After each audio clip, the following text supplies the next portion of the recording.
Bienvenidos al programa Tiempo de Favor, un programa diseñado para traer salvación, sanidad y restauración, con la visión de dar buenas noticias a los pobres, para consolar a los afligidos y para anunciarle a los prisioneros que pronto van a quedar en libertad, para proclamar el año favorable del Señor, traído a ustedes por Ministerios Tabernáculo de David.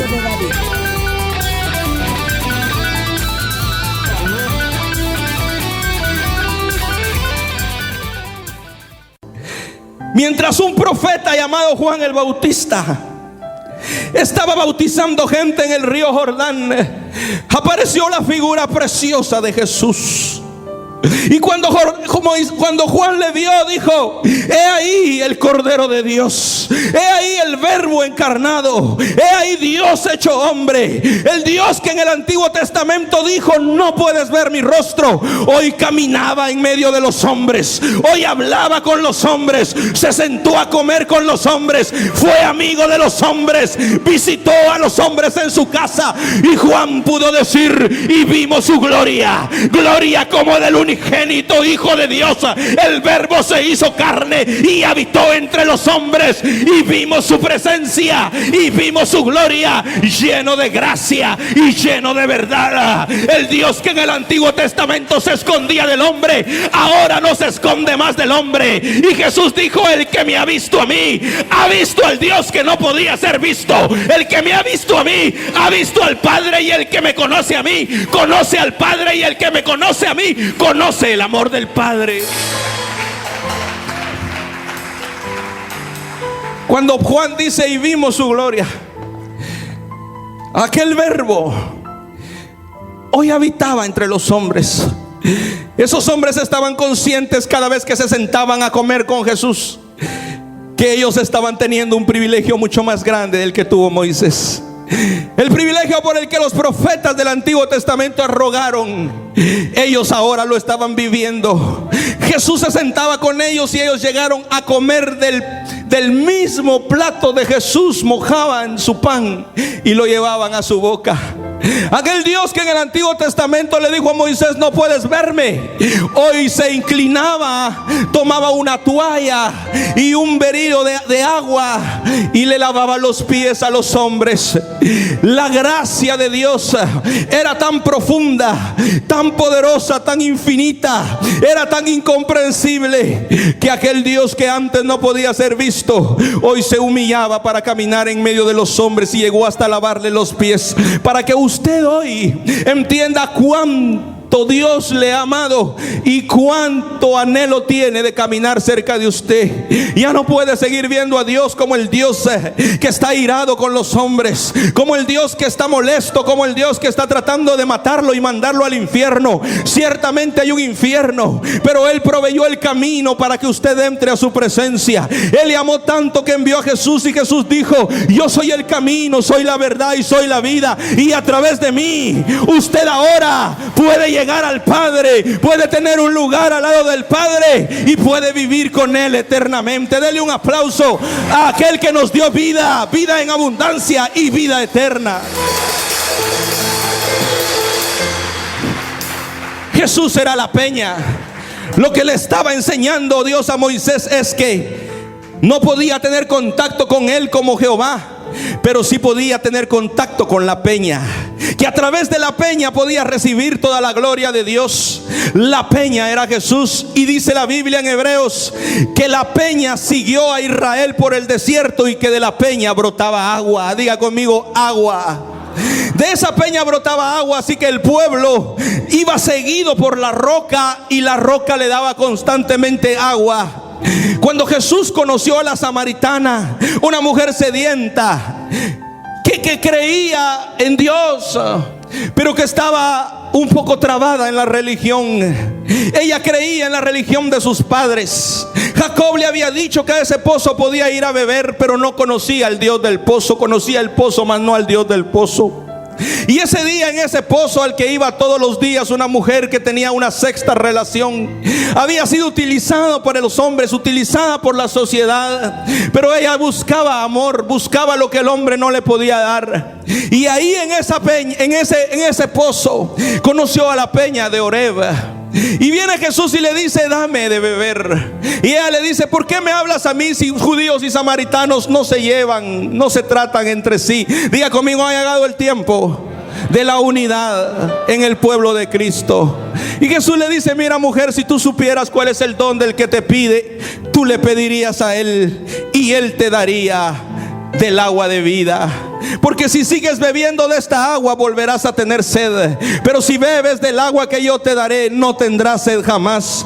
Y esta agua que yo te dé hará que de tu vientre fluya una fuente para vida eterna. Jesús estaba prometiendo la misma agua que le di a Israel en el desierto.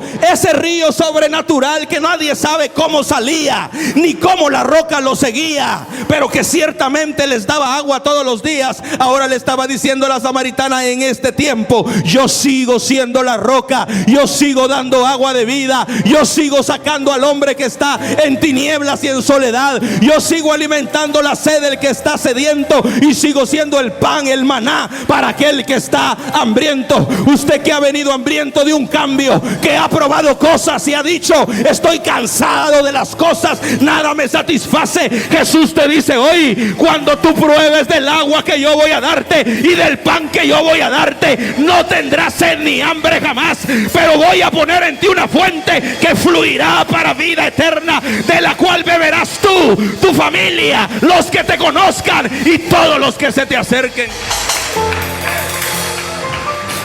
La samaritana se fue a buscar a la gente de la ciudad. Dejó el cántaro que llevaba en el pozo y empezó a decirles: he conocido a un hombre que me dijo mi condición. Y esa agua que ahora traía por dentro, inmediatamente la llenó a ella y empezó a llenar a otros. Y se cumplió la profecía: de ti saldrá una fuente que saltará. Y cuando una fuente salta, alguien alrededor es mojado, es tocado por esa fuente de agua de Dios. Hoy la fuente está a punto de romperse y ese río está a punto de fluir, y va a fluir sobre su vida de una manera sobrenatural. Dile al vecino: prepárate, prepárate, porque la fuente que hoy vas a beber es para llevar. No se quedará dentro de estas cuatro paredes, va a salir por esa puerta, y a todo lugar donde llegue, lo que toque vivirá. Oh, no me oyó, parece que no me oyó. Hoy el agua que le van a dar no es solo para usted. Usted la sacará por esa puerta y todo lo que toque en casa vivirá. Va a vivir el esposo, va a vivir la esposa, va a vivir ese trabajo, va a vivir la economía, va a vivir ese cuerpo enfermo, porque esta agua trae sanidad.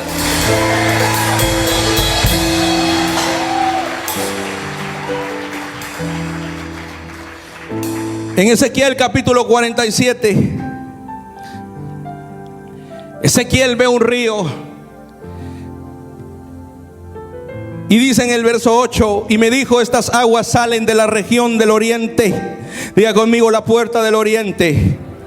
Y descenderán a la llanura y entrarán en el mar, y entradas en el mar recibirán sanidad las aguas. Diga conmigo: hay una fuente que lo que toca lo sana. Y será que toda alma viviente que nadare por donde quiera que entre en estos dos ríos vivirá. Y habrá muchísimos peces por haber entrado ahí estas aguas. Y recibirán sanidad y vivirán todos los que entraren en este río. Y será que junto a él estarán pescadores. Y desde Engadi hasta Englaim será su tendedero de redes. Y en su especie será su pescado como el pescado de la gran mar, mucho en gran manera. Y junto al río y a su ribera de uno y al otro lado crecerá todo árbol frutal. Su hoja nunca caerá, ni faltará nunca su fruto. A sus meses madurará, porque sus aguas salen del santuario, y su fruto será para comer, y sus hojas será para sanidad. Ezequiel ve un río fluir, y el río que él ve, lo ve salir por la puerta que da al oriente. el Señor lo lleva delante de esa puerta y ve que del santuario, del altar, del lugar santísimo sale un río que venía del cielo. Pasaba por el altar, pero no se quedaba en el altar, sino que bajaba por la puerta del templo y salía hacia la calle. El ángel le dice: ven, te voy a mostrar. Y él ve que el río era en ese momento pequeño, pero el ángel mide el río y entonces le hace pasar por el río y el agua le llegaba a los tobillos. El ángel vuelve a tomarlo, mide nuevamente y lo hace pasar, y ahora el agua le llegaba a las rodillas. El ángel mide 500 metros más y le hace pasar nuevamente, y ahora el agua le llega a los lomos. Y lo que pasaba es que el ángel estaba midiendo 500 metros y lo metía más adentro, medía otros 500 metros y lo llevaba más adentro. Lo invitó una tercera vez y le dijo: ¿quieres entrar otra vez? Y él dijo: sí, quiero ver hasta dónde me va a llevar el río de esta gloria. Y lo volvió a meter, y entonces el agua le llegó nuevamente acá. Y él le dijo: ¿quieres probar hasta dónde te puede llevar esta gloria? Y él dijo: sí, he probado, pero yo quiero más. Yo no quiero el agua a los tobillos, ni a las rodillas, ni a los lomos. Yo quiero nadar en el río de la gloria de Dios. Y entonces el ángel le tomó, lo metió, y ahora el río era un río que ya no se podía cruzar sino nadando, porque llegaba a cubrirle la cabeza. Y amado, usted que no ha probado la gloria de Dios, Dios tiene mucho para usted, pero usted que ya la probó, no se conforme, porque el agua le va a cubrir totalmente hasta que llegue un momento en que ya no es usted, sino que es Él en usted, y usted solo se dejará llevar. Y cuando ese momento llega, lo imposible se hace posible, lo difícil es fácil, y lo que usted creía que nunca sería, sucede.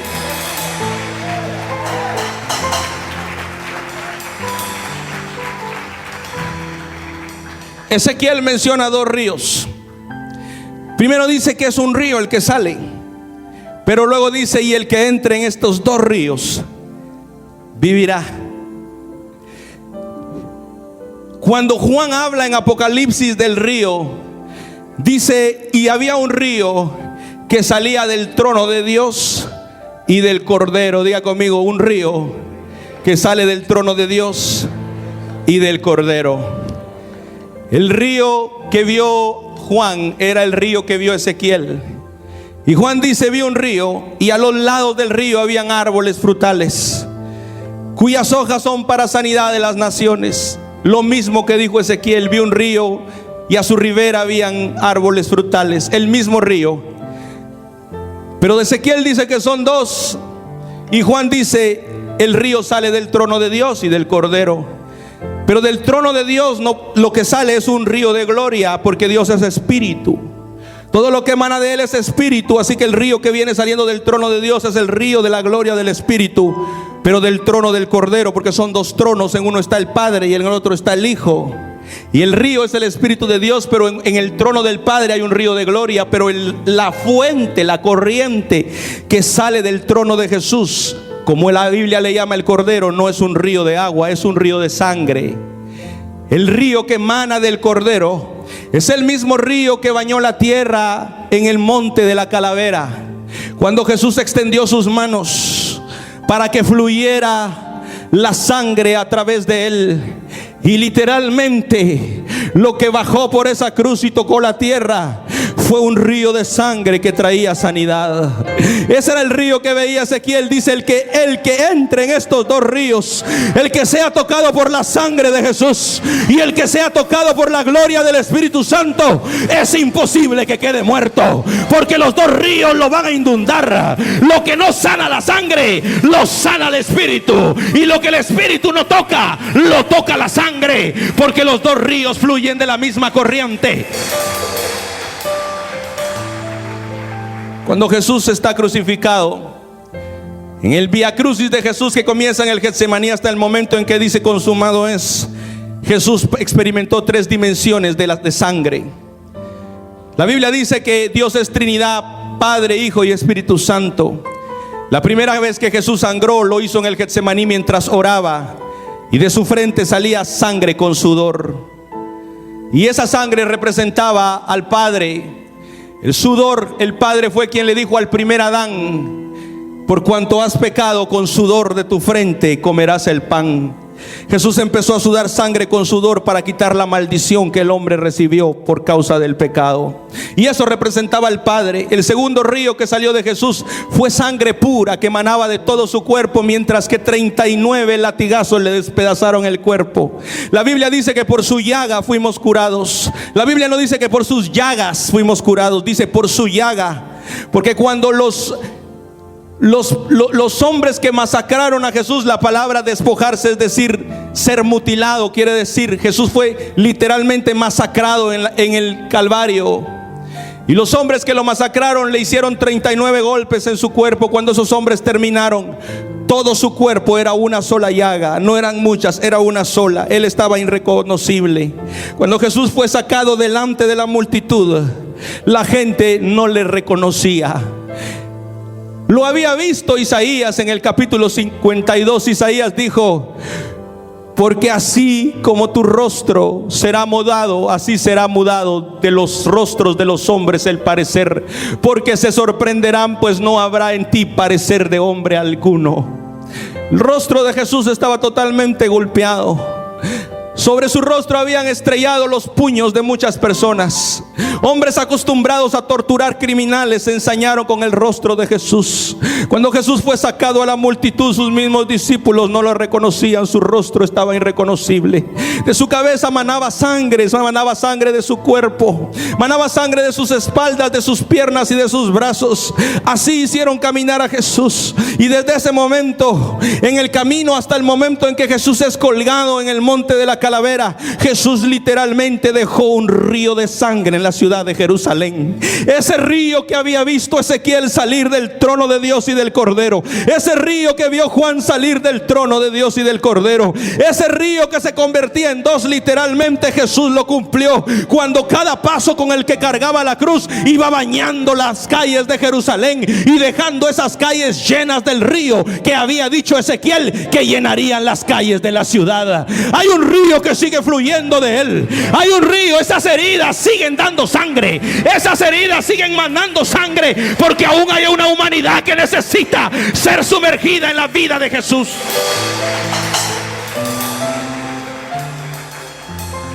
Cuando Jesús es clavado en la cruz, Jesús da la tercera dimensión de sangre. En el momento en que van a dar las 6 de la tarde y tiene que ser bajado de la cruz, la muerte de Jesús fue tan sobrenatural que ellos acostumbraban a colgar a los hombres por 3 días. 3 días duraba la agonía en la cruz. Para aligerar la agonía, ellos solían quebrar las piernas, pero había una profecía que decía que no le iban a tocar los huesos a Jesús. Entonces, cuando buscaron a Jesús para ver si estaba muerto, Jesús en 6 horas había muerto. Así que el primer milagro en la cruz fue que el Padre en su amor aceleró la muerte de Jesús. Pero uno de los centuriones romanos, dudando si estaba muerto o vivo, tomó una lanza y la clavó en el costado de Jesús. Cuando la lanza es clavada, de su vientre, de su costado, fluyó un río de sangre. Y cuando terminó de salir la sangre, atrás venía un río de agua. Para que se cumpliera la profecía, vi un río que se volvía en 2 ríos. Y todo el que sea tocado por estos 2 ríos, el que entre automáticamente, dice la Biblia, vivirá. Oh, denle un aplauso. Ese río está fluyendo aquí. Ese río está fluyendo acá. ¿Qué hay en ese río, pastor? Ezequiel lo vio. Dice: todo lo que sea tocado por estos 2 ríos, número 1, será sanado. 2, habrá suficiente pan y frutas, hay abundancia. 3, hay liberación. 4, hay salvación. 5, hay restauración. Y 6, hay bendición abundante en ese río. Levante sus manos un momento. Levante sus manos un momento. Dígale al Señor: Señor, gracias por tus ríos. Esos ríos estuvieron, óigame, esos ríos estuvieron cerrados para el hombre. Y una vez al año, el sumo sacerdote entraba al lugar santísimo y experimentaba la gloria de Dios, y el río salía. Cada día de reposo los reyes llegaban y ofrecían ofrendas, y la puerta del río se abría. Pero de ahí permanecía cerrada, mas para el pueblo la puerta permaneció cerrada por milenios, hasta que Jesús, clavado en esa cruz, manando literalmente ríos de sangre, gritó al Padre en el cielo: Padre, consumado es. Y en ese momento el velo que escondía la fuente de ese río se rompió, porque en el momento en que salió la sangre, detrás salió el río de la presencia de Dios. De la misma manera que detrás de la sangre del costado salió el agua, detrás de la sangre de Jesús salió el Espíritu Santo, que es el segundo río, y empezó a fluir, y está fluyendo desde ese día hasta el día de hoy, para todo aquel que tenga sed. Jesús fue a una fiesta y esperó 7 días, y el 7º día de la fiesta se paró delante de una multitud y les dijo: si alguno tiene sed, venga y beba. Y hoy te dice el Señor: si tú tienes sed, ven y bebe, porque la fuente está abierta para ti. ¿Estás enfermo o atravesando problemas? Llámanos al 415-378-0136. 415-378-0136. La pastora Tere Santiago y el equipo ministerial estaremos esperando tu llamada. Hoy es el día de tu milagro.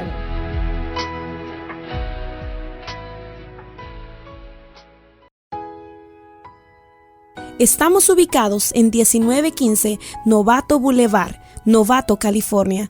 Días de reunión: jueves o viernes 7:30 p.m. y domingos 2:30 y 6:30 p.m. Comunícate ya al 415-378-0136. 415-378-0136. Visita nuestras redes sociales: Facebook MTD para las Naciones, Livestream MTD para las Naciones y www.mtdparalasnaciones.com. Te esperamos, no faltes. Será una experiencia inolvidable que transformará tu vida.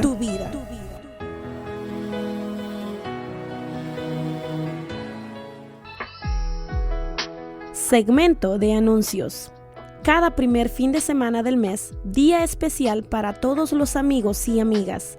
Ven y disfruta un tiempo en familia. No faltes.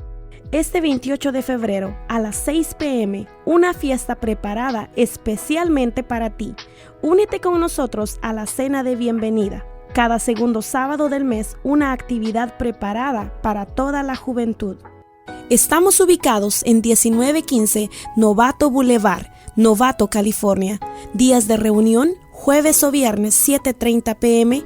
y domingos 2:30 y 6:30 p.m.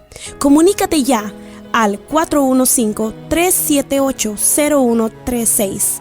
415-378-0136. Visita nuestras redes sociales: Facebook MTD para las Naciones, Livestream MTD para las Naciones y www.mtdparalasnaciones.com. Te esperamos, no faltes. Será una experiencia inolvidable que transformará tu vida.